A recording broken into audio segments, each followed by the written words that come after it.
ဘန်ကောက်ကပူတာရုံပါဗျရုတ်တရက်သွားမယ်လို့ပြောပြီးခရက်ကိုငှားခိုင်းလို့ရပါတယ်သူတို့ပူတာရုံ passport တော့ပြရတယ်ဗျဒါပေမဲ့ဘန်ကောက်တူရုတ်တရက်ကိုဘတ်20ပဲကြာပါတယ်ယထာတော့ကိုမြင်တဲ့အတိုင်းပါပဲ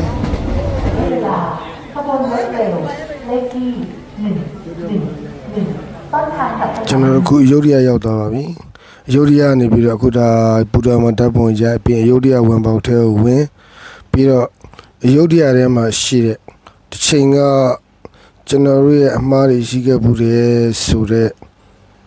နေရာတွေကိုတွားပြီးတော့လေ့လာတာပါ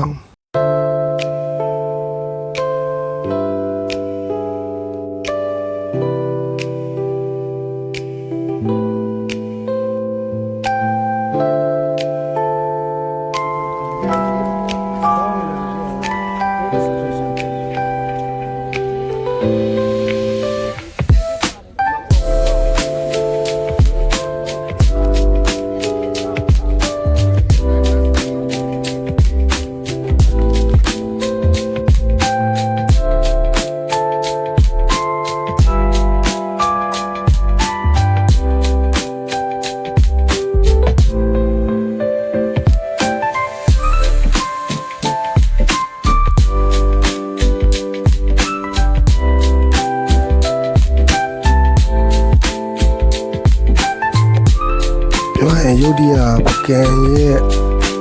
အပုံ40ပုံတပုံတော့မရှိပါဘူးဒါပေမဲ့ရုတ်တရက်တော့နိုင်ငံခြားသားတော်တော်များများလေးလာတဲ့အနေနဲ့ရောက်နေကြပါတယ်ခင်ဗျာဒါကတော့နောက်ဆုံးရုတ်တရက်ပူတော်လေးရဲ့ coffee ဆိုင်လေးပါဗျာ